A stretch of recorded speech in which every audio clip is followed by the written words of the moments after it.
Ange Barnard. Really enjoyed talking to Ange. Intentionality. Where is it in your world? Are you living with intention? Is there intention? Do you have a vision of what you want in your life, where you are now, where you want to be? It's fascinating discussion. This is what she works with people, talking about intention and talking about goals and how to get there and visioning and to have intention. Do you have core values to create that? It's fascinating discussion. She's very interesting. She had a military background where she really cultivated discipline of all things. And the first kind of trait that she recognized is that she saw people that she admired. So typically when somebody sees somebody they admire, they just say they admire them and that's it. But she took the route of, I want to dissect their life so I can mimic it. Why are they there? And what can I do to be like that? A very interesting route. So she takes that attitude, she takes that approach now with her clients, with people that she works with intention. Fascinating discussion about it and where to go and how it revolves, how you should review it quarterly. I really enjoyed it. We also talked about spirituality. She's a very spiritual person, and those without spiritual notions, can they still be intentional? It's very interesting conversation. I really enjoyed it. I know you will as well. Thanks for listening. Hi, I'm Joey Pinz. People ask me, how did I lose 130 pounds? The quick answer is always discipline. I started my business, wasn't paying attention to my health, was eating too much, drinking too much sweets. My daughter was born. Next thing I know, I'm pre-diabetic. I have hypertension. I knew something had to change. Discipline. I, like many of you, have faced many challenges in your career, in your family, in your life, in your faith. How did you attack them? How did you approach them? How did you solve them, hopefully? It all had to have some degree of discipline. I'm also asked, how did you found and start a tech business that lasted over 25 years? Discipline. I was committed to it, enjoyed technology, didn't enjoy some aspects of it, but knew it was necessary. Discipline. Our podcast mission, how do we use discipline to better ourselves and society? Join me, please, as I talk to interesting people and discuss how they use discipline in their family and their passion and their careers and how it helped them. Our podcast vision, growth through learning from others. Joey Pinz Discipline Conversations. It'll be light and serious. Join us, please. Thank you for consideration. Well, thanks so much for your time today, Ange Barnard. I'm very excited to talk to you. So, how do we get more intention in our lives? Oh, that's such a good question. So, the first step is having a vision, because you can't be intentional unless you have a vision of what you're working towards. Because how can you be how can you be intentional with your time, your money, your energy if you don't know what it is that you're working towards? So it's always the vision. That's the first step. And you've got to get, so is vision like setting goals? I think of it bigger than just setting goals. I think about it as honoring your biggest values, honoring your strengths, living in alignment with those things. And it does help to think about each area of your life and to think about it as like, how do you want to move that area up in satisfaction? For example, like your health. When we think about your story, it's like you realized for you that that area was lower on the satisfaction scale, right? And then you decided that you wanted to move it up. So sometimes it can start there when you're thinking about a vision. It could start with like looking at the area where you feel the lowest amount of satisfaction. And then you can think like, what would it take to move that up in satisfaction? And that might involve a goal, but I think the vision itself is more about who you are being and less about, it's not just about results. It's more about who you want to be as a person. Who are you being and who you want to be are very separate things. Yeah. So I think the vision is aligning both of those things. And can you create a vision without core values? No, I don't think so. Because when I think about, well, it depends. Are you creating a vision very intentionally, or are you not? Because if you're creating a vision unintentionally, then I would say then you're not bringing in the values. But when you're doing it in a very intentional way, you're going to think of your values and what's most important to you. So when you work with people to get more intention in their life, you really have to kind of start back at some fundamentals. Definitely.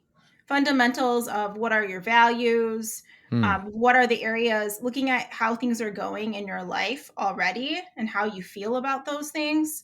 So I always like to start off with like your satisfaction with each area of your life and then bring that to your attention to think about how do you want to improve that area and throwing numbers in there. So there's a lot of work around looking at how you feel about all areas of your life, looking at your values, talking about your strengths, what you want your life to look like. Yeah, there's a lot to it.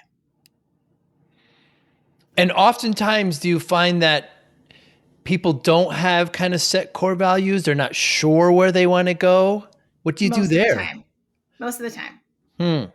So, a lot of the work that I'm doing with people is clarifying what your values are, clarifying what your strengths are, clarifying what you want each area of your life to be like, and having the conversation around it.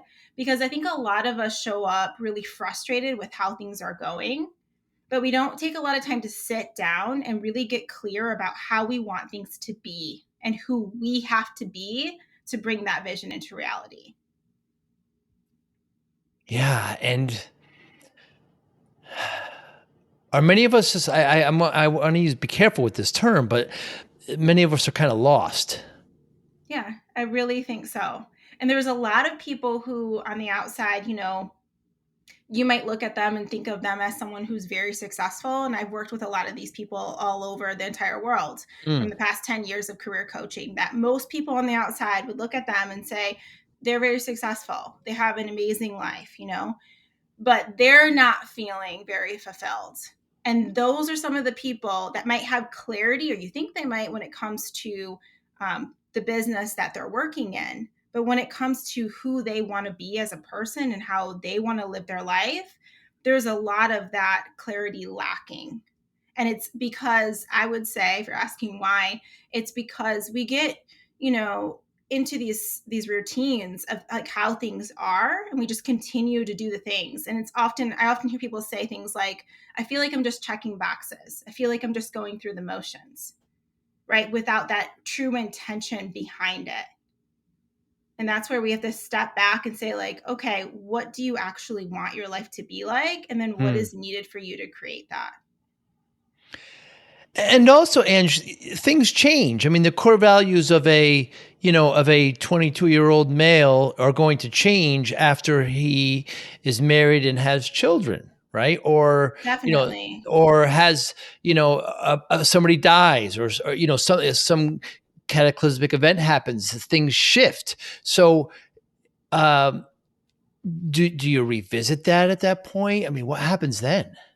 That's why I think it's really important that every year, or I even like to think about it as like every quarter, you're evaluating your vision Hmm. and you're checking in to see, is this what I want to continue working towards? And then, like you said, your values are going to change. Like one point in my life, I still value travel, but I valued it around, like, I was all about fine with being away from my family and being on the go constantly. But now, as I get older, I want to be closer to my family because I'm Hmm. at the stage where I want to have children and, have my family support around. Like, now that, I guess I would say, now that family value, in the way of the definition of being close to family, seeing them on a regular basis, that's more important to me than it used to be. Right. So now I'm looking at honoring that more in my life because my values have shifted. So I will say it does shift. And that's why I think it's important to continuously evaluate your vision. It certainly does. You have a phrase, being asked back, a recipe. Please Yes. explain.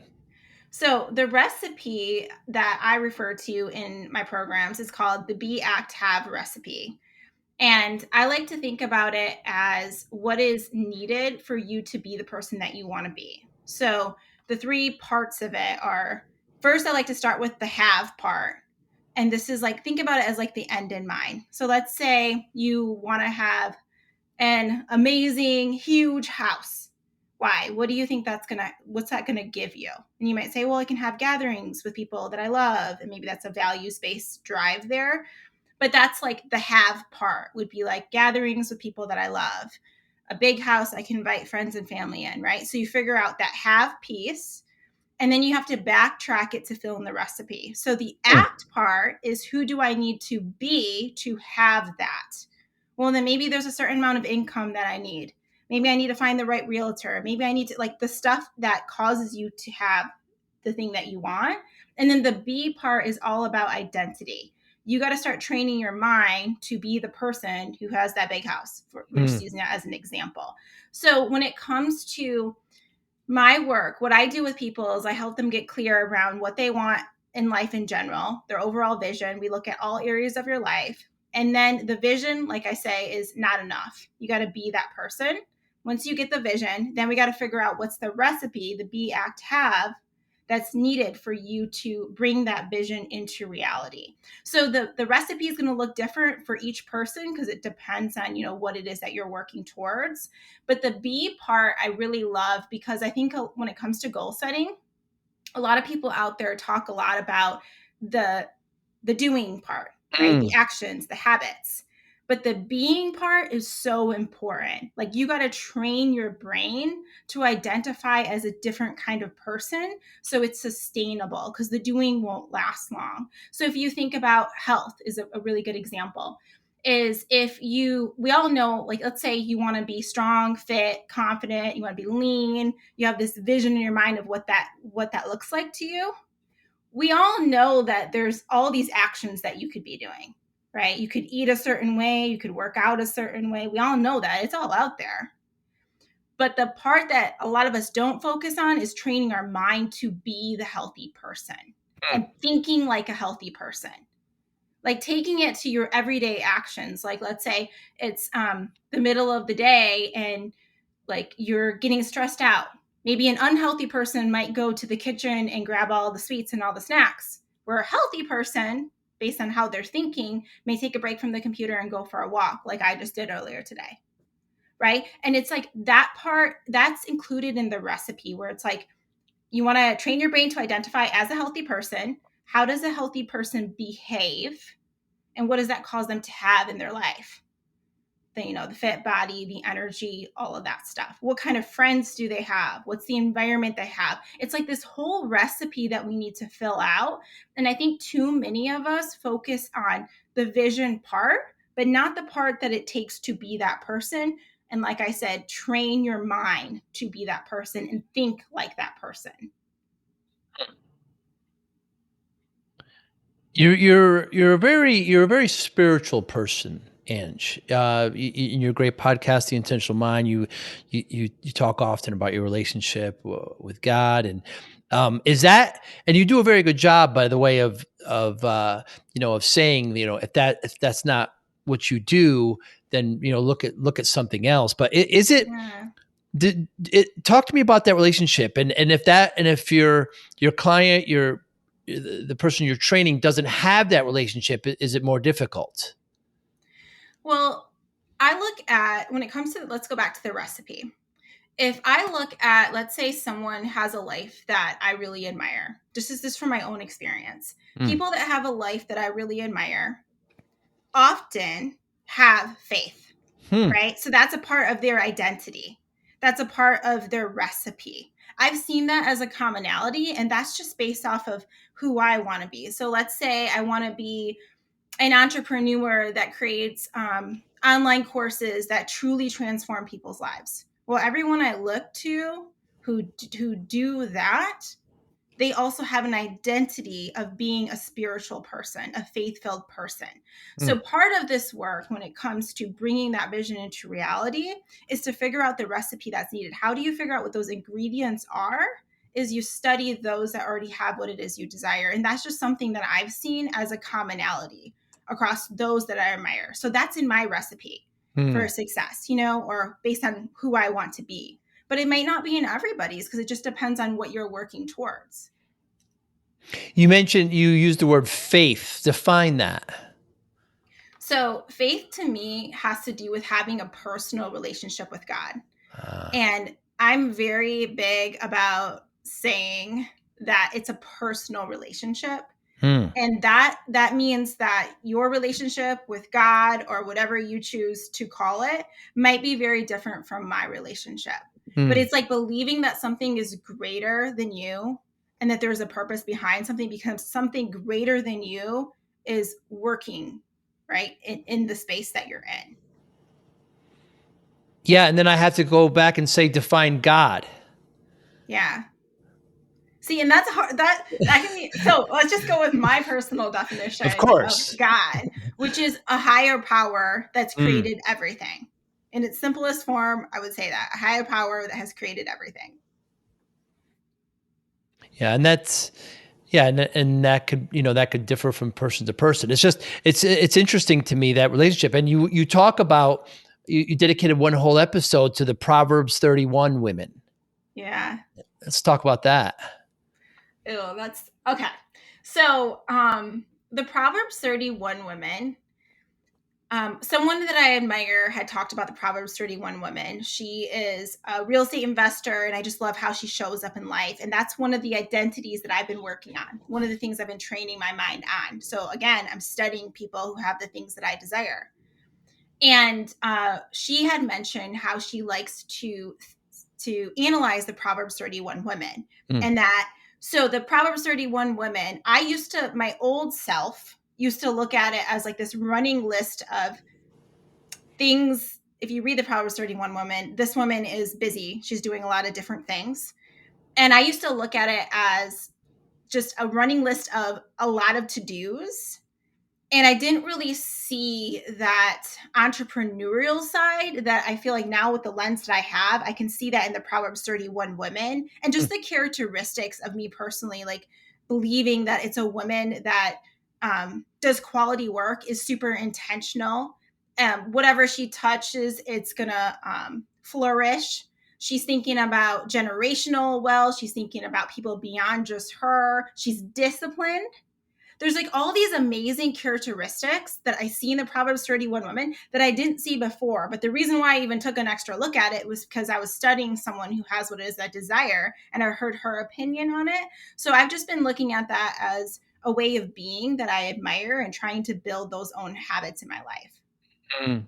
Of course, Proverbs is the book in the Old Testament, and chapter 31 is what we're talking about now. And some people take that as a, like you said, as a determinant factor, a putting down.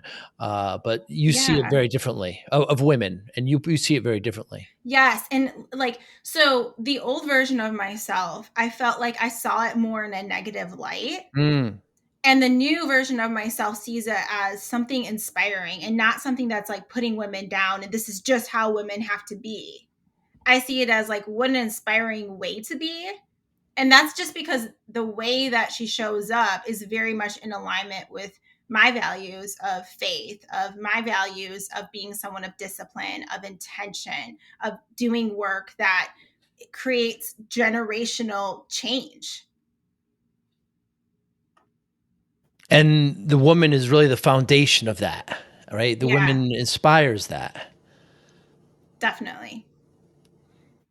You make a point uh, about saying there's a phrase that you dislike when people say, and you make it a point of kind of reframing it. And the statement is, "I have to do this."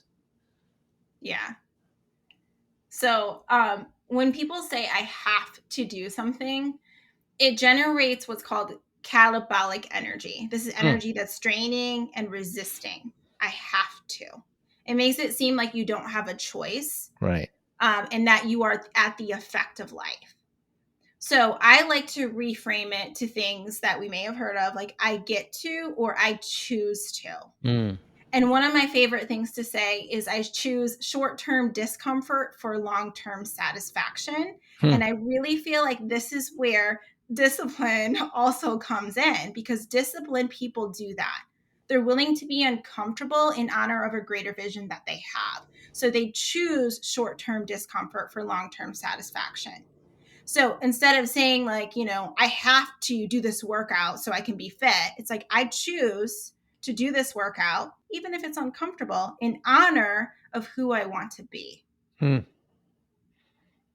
Yeah, I mean, what in life what do we actually have to do?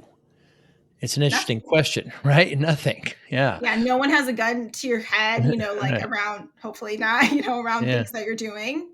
So there's a lot, like, even when I hear my clients, my career coaching clients say something like, well, I have to do this job. I have to. And I will say things like, you have to, or do you choose to Mm. honor your family, to honor your values, to put food on the table, right? That's a choice because you can choose not to show up. It may involve negative consequences, but at the end of the day, it's a choice that you're here. And sometimes I feel like we need that reminder that we are choosing everything in our life. Yeah, we certainly are. And it's a very interesting concept because I hear it all the time. I have to do this. I have to, do this for my mother. I have to walk the dog. I have to do Yeah, this. I have to exercise. Well, you don't have to. It's just something that you choose to do. It's an interesting reframing. definitely. And I love to bring the values in there whenever I can. Like, Hmm. even if it's a difficult thing that I'm doing or something I don't want to do, if I like to, if I start feeling like I have to do something, I reframing it to I choose to honor a value of mine. Mm. That's just really helpful in like really shifting that energy up around it.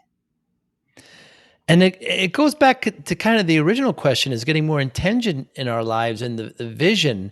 I mean, so ultimately you have this process where you see the ultimate and then you kind of work backwards to get there. So, Hmm. what are the steps you're going to get there? It's not that you have to, it's that you want to do it to get to that vision. Yes. It changes everything. Like when Mm. I feel like a lot of people are walking around with that catabolic energy building up, that frustration, that resistance to how life currently is. But when you get a vision and you know that you're working towards something, it does that energy shift for you. Whereas like you're willing to do some of those harder things because you know what it's leading to. It's just such a good way to shift your own energy is to get clear about what it is you want and then really think about who do you have to be to bring that vision into reality. And how did you your podcast is really good at it talks about you kind of have a theme and you're really good at articulating your point, but how did you arrive to the to intention and to vision and how did you get there yourself? So, my story is I started working for a county mental health agency in my early 20s. And I moved up the ladder in this agency very quickly. Mm. So I was at the top of the agency and I'm working with people that are about retirement age, so significantly older than me. And I watched them, these are like supposed to be mentors to me. I watched them on a regular basis count down the hours of their life. So they would Wow. be like, I'm going to be, 5 more hours until we get to go home, 3 more days until the weekend, 2 weeks until retirement. And I thought to myself, like, I don't want to live a life like that where I'm Mm. counting down the hours of my day. So it really woke me up, especially because I got into this role so quickly. And I'm like, what am I working towards? Am I working towards more of this where I'm counting down the hours of my life? Like, that's not how life is supposed to be or how I want my life to be. So I realized that pretty quickly. And then I started diving into listening to people who were living lives that I really admire. And I started studying like the qualities of them. And I noticed that all of them had a vision for what it was that they're working towards. And then I started doing that work and clarifying my own vision, thinking about what it was I wanted, all the things. And for a long time it was like I had these visions of like what I wanted for my life and these dreams, these goals, right? But it wasn't coming to be because I didn't add that second piece of it around training my mind to be the person, right? Being the disciplined person that follows through and brings that vision into reality. I didn't know what it actually took. I didn't know that there was a recipe that I needed to figure out. Like I needed Mm. to analyze the habits, get myself in the right environment, all of that stuff, get clear on my why of like why I wanted this in the first place. Like that piece wasn't happening yet. And then once I started diving into that, that's when my life significantly changed because then I Hmm. started creating results around things that really matter to me. And I noticed that that was the thing that took me there, is really that be, act, have recipe. And that's why I actually just recorded an episode today with one of my clients that's in my Commit to Your Vision program. And she kept referring to the be, act, have recipe. That's the thing that helped me the most. And that's something that I often hear people say, because not many people talk about that part in between.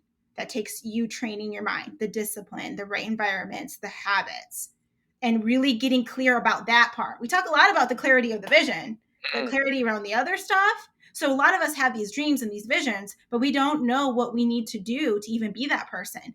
And a lot of it, Joey, has to do with the fact that we've never been that person. So you see this, I see this a lot with clients that are also working on their health as a goal. Like they will be like, well, I don't know what to even do. Like, well, and I say, well, what would a healthy person do during their lunch break? I don't know. Right. Well, how would you know? Because you haven't been a healthy person unless you're studying a healthy person. Like watch someone who has a life that you want. What are they doing during their lunch break? What's in their fridge? How do they start their mornings? What are they drinking? What are they ordering at the restaurant? It's all of that stuff that you need clarity on as well, that a lot of us don't think about. And the training of our mind to like start identifying as a healthy person, acting like one, for that example. But you can use this with any goal that you have, you know, any vision that you have. You need to get clear about what you need to be thinking in your mind, what the habits are, what the environment is, and like also the why, like that. Make sure the why is really strong behind, like, you know, that vision, that you don't just want it to, let's say, impress people, because that won't last very long. There's got to be a deeper why that's tied to your values. And that'll keep you going. That'll keep you disciplined when things get hard, which it will. But Angela, like, so I would talk to people and they would admire certain people, and they would say, okay, that's, but to actually say, okay, that's who I admire them. So now let me dissect what they do so I can replicate, is a big step. I mean, how did you make that leap? Why did you decide? I mean, most people would just say, wow, that's really cool. I really admire what they do. But for you to say, okay, I not only admire, I want to be like that. And so let's see how to get there. I mean, that takes a lot of kind of maturity and discipline. Definitely, it does. And I think you're the only person that has really asked me about that in that specific way. Yeah. And it's really got me thinking, because I think the thing that was really helpful to me, one of my favorite books of all time, is Atomic Habits. Of course. And that whole piece around the identity part, like, don't just say you want to write a book, right? You are a writer. Like, that's your goal. The goal isn't to write a book. The goal is to be a writer. The goal isn't to run a marathon. The goal is to be a runner. You know, that simple bit of wisdom, I felt like that changed everything for me, because I used to just leave it at, like, it was more results oriented versus identity based. And when I shifted into identity based thinking and like identity based, like setting goals around identity, everything else changed for me. And then now I have another thought coming in, is I used to be in the Army, and I remember when I went through basic training and all that, we had the Soldier's Creed. And this is something that all of the soldiers have to read and know and recite. And this happened really early on, you know, in boot camp and stuff. And I used to just think it was some stupid thing that we did. And I thought it was annoying, you know, back then, that we had to do this. But afterwards, when I started learning about atomic habits and just identity-based thinking and all that, I'm like, this is genius, because what you were doing is you were training our brains to be the kind of soldier that you wanted us to be. And it was all identity statements repeated over and over. And I was like, this is brilliant. And then to take it to another level, I analyzed marketing, because I'm always looking at like trends between all these things, like what works. And even analyzing marketing, like the best kinds of marketing focus on identity. Like, you are this kind of person. Someone was like, during elections, someone sent out a letter in the mail, and I was like, this is so brilliant, because what they did was they had someone envision their entire day of like, it's time to vote, right? And it's like, I am this kind of person. I'm a Democrat or I'm a Republican. So they started with like this I am statement. It's like, and if I'm this person on this day in the morning, how do I behave? And you like went through and you filled it out. And I was like, this is so genius, because it's like training your mind to behave a Mm. certain way. And the military has done this for so long. And it's like, it clearly works because I could recite the Soldier's Creed like in my sleep, and I started behaving as so. I remember thinking when we were doing runs and things like that and people were falling behind, it was like, I never leave a fallen comrade. It's like, it makes you stop right away to be like, Wow. get up, and I still to this day think about that. Like that comes in my mind when I think about, someone even in a work situation where like they're not moving ahead as fast as the rest of the group. I'm like, never leave fallen comrade. And I behave that way because that was programmed in me. So I just think a lot of us are allowing our external environment to program our minds, to train us how to be. When I like to have people be intentional about how they show up. So why not train your own brain to be who you want to be? First, you have to get clear around what it is you want, and then the identity statements around it, the way that person would think, and tell that to yourself over and over and over, and then it literally becomes a program in your mind, and you'll behave that way without even having to think about it. It's kind of like that shift that people have when it comes to their health too. It's like healthy people, like, oh, it's not like, I remember one time I got really mad at someone because they said to me, it's easy for you to be healthy, it's easy for Mm. you to do that, but not for me. And I remember getting mad about that because I was like, what do you mean I have to be disciplined? Like I have to follow through on these, not there I go saying I have to, but I'm choosing to Mm. follow through on these Right. habits, right? It takes discipline. But I got what they were saying because it got to a point where it was second nature to me. I didn't Right. think twice about drinking the water, going for walks during my breaks, all of those healthy habits, because I programmed it. So it really was easier for me in that sense. It still took discipline, but it was easier in that way. So one of the things that we can all do when we think about our goals is really training ourselves to think like that person. And the only way you know how to think like that person is to study someone who has those results, because you're not going to just know that, if you haven't been that person. Mm. Yeah, well said. And your military background, did that contribute to this kind of discipline that you have, to this thought process? Definitely. And Yeah.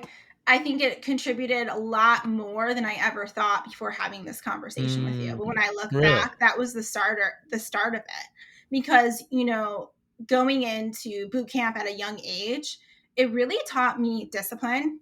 It taught me how to like I saw how much you could get done at Mm. 4 a.m. when the rest of Mm. the world was sleeping, because they're forcing you to do these kinds of things, or you're choosing to because you signed the dotted line. But it just showed me all of what was possible, and it really showed me how to deal with like discomfort. And yeah, it definitely played a huge role in my own discipline. So, my story, Ange, I believe you know it. I started my business in the 90s, and before, I was working way too hard, not paying attention to myself. I got up to 340 pounds. The doctor said to me, you're not going to see your daughter graduate. And it's all I needed to hear. And I made the complete shift over, and I lost about 130 pounds in a year. And people always ask me how, like you just said, it's easy for you. It's not. I just made the decision to do that. Mhm. And the answer is discipline. They always ask me how. They want some, there's medications that people are taking now for it, and there's plenty of these side effects. But I just said discipline. I got focused, and I changed the way I do things. So we've been talking around this for the last, few moments, but discipline, it was really kind of structured in the military. But even before that, what was your sense of discipline? Oh, so discipline, it's interesting because discipline can also be really driven by fear. Mm, And in your story, like you just said, it was that fear yeah, of not being able to see your daughter graduate that's right. that really got you discipline to follow through on that vision that you have, or that you had. And I would say when I always had this, I was always a pretty disciplined person, even before joining the military, because of fear. And I think it was motivated by fear. It can be motivated by this life that you really want to have, but actually the research shows that we are more likely to follow through when it's motivated by fear over enjoyment of something. So me back then is I had a lot of fear around not being able to provide for myself. So I grew up in a home where I was pretty neglected. My mom wasn't around a lot. I was always on my own. So I had to juggle a lot of balls at a very young age, Wow. where I was working. I was, in a sport like running track, running cross country, but also working and going to school. And I was working so that I could put shampoo in the shower, for myself or get my own deodorant. So I was really disciplined at a young age and had to be with my time to manage all these different things because of fear of not being able to provide for myself. That's what used to motivate me and create and cause me to be disciplined. But Mm. as I got older and I started learning all this other stuff, I was like, instead of being driven so much by the fear energy, I wonder if I could shift it to being driven and disciplined by this other feel good energy around of what I inspire or aspire to be. So doing that shift, and that was really helpful. But I will say something that still motivates me and causes me to be disciplined, that I talk a lot about on my show, is this fear of being on my deathbed with regrets. That motivates me a lot. That makes me very disciplined.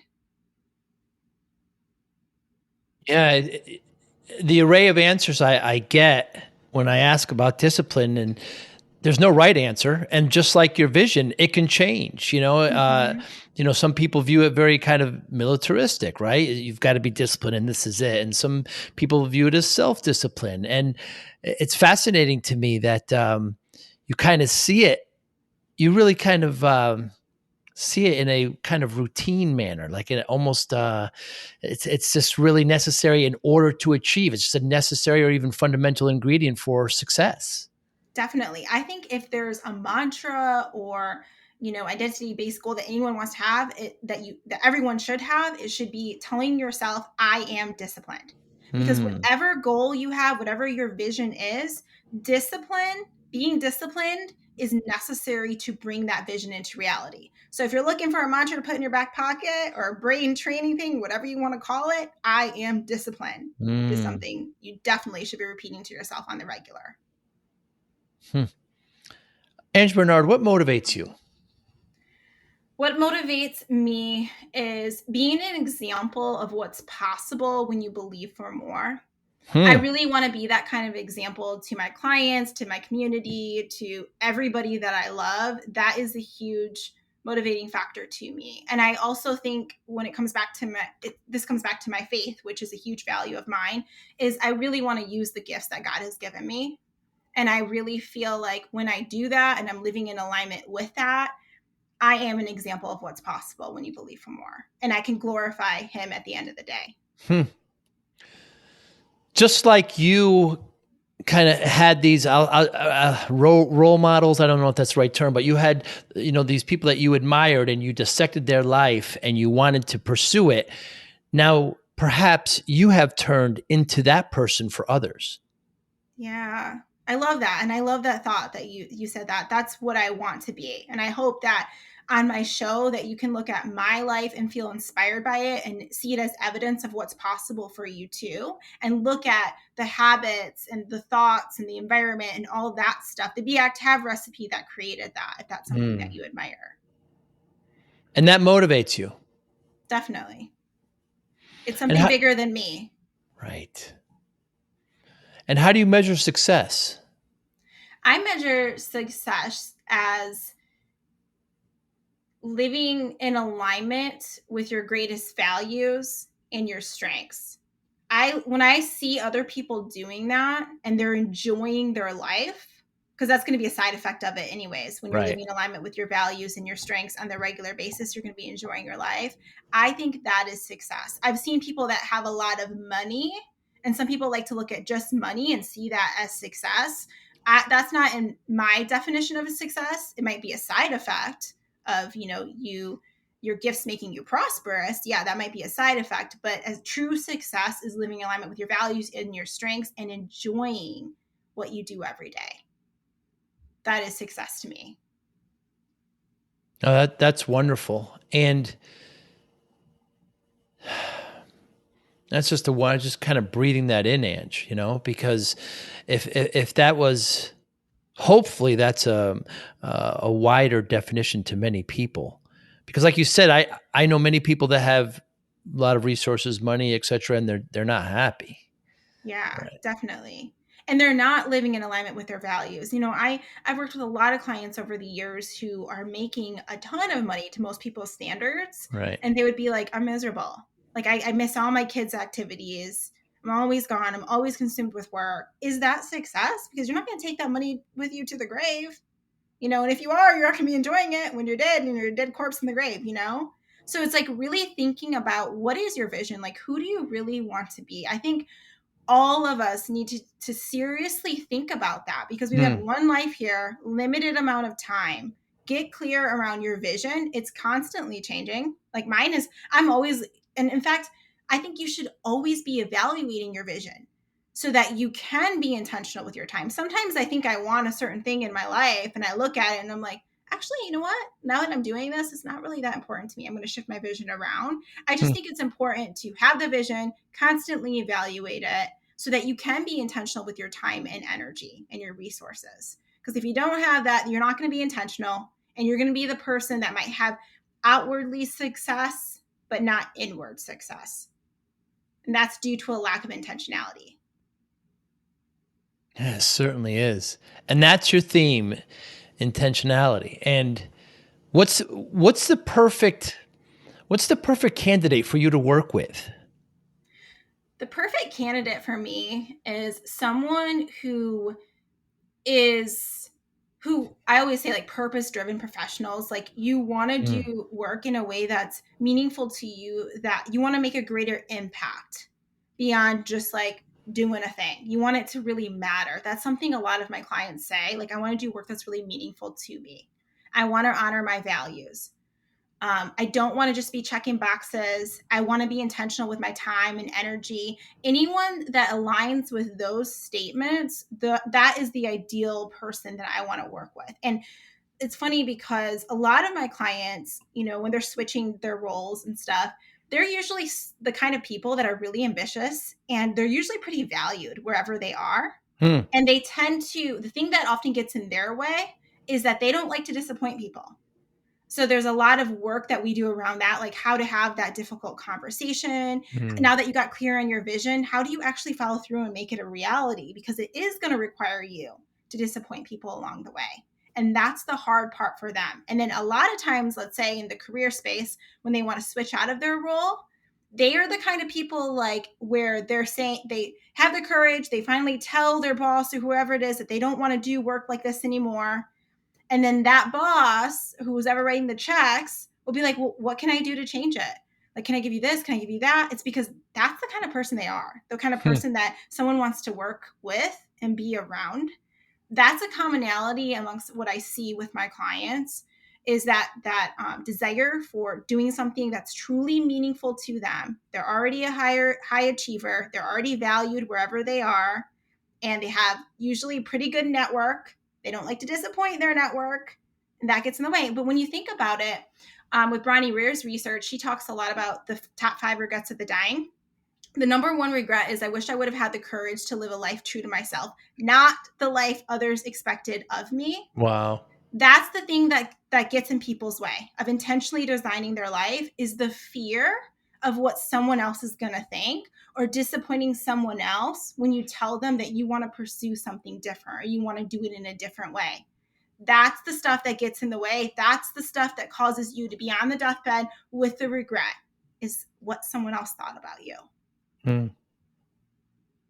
Is it different? You work mainly with professionals. Is it different working with men or women? I love working with men too.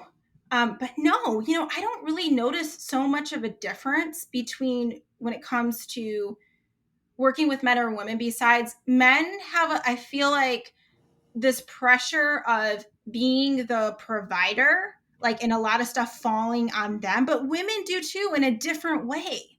So it's Hmm. like, it might present itself differently, like the way they talk about it, but it's still the same issue. And they also both have the same desire to do something that is more meaningful to them. At least the clients that I work with, I think all humans, if you really sit down and think about it, is like we're wired, we're tribal, we're wired to think about community and want to make a greater impact and stuff. And I think those that feel like they lack that purpose, that's often what causes depression for people. It's like, so all of us have that like innate desire to be doing something that's truly meaningful that helps the tribe.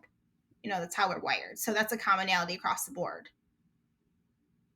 Yeah, well said. And Ange, I was very excited when you accepted this. I love what you're doing. I love your podcast. How can we get in touch with you? Anybody listening? You can follow me on Instagram. I'm not the person that's on Instagram constantly keeping it real, but if you message me on there, I will message you back. And I'm trying to be better about getting on there and sharing fun stuff, but at Ange Barnard. I also have a website, angebarnard.com, and it has all the different things that I geek out about on that website. And The Intentional Mind, a great podcast. Yes, in my podcast, for sure. The Intentional Mind podcast, we talk a lot about intentionally designing your life. I love to bring in the science behind intentionally designing your life because I'm a nerd like that. And then I also bring in some faith-based messaging, stuff like that gets sprinkled in there. Yeah, you do a really good job, and you're very passionate, and your passion shows, and you're really energetic, and your message it comes right through, and it's a great listen. Your website, Ange Barnard, so it's ANGBARNARD.com. We'll certainly put it in the show notes. Ange, I want to thank you so much for your time today. Absolute delight. If I'm ever in your neck of the woods, perhaps you and your husband and I'll get a cup of coffee. Oh, I would love that so much. Thank you so much. Thanks again. You be well. You too. Thank you for listening and or viewing Joey Pinz Discipline Conversations. Please share this episode with one or two of your friends who you think may benefit from the episode.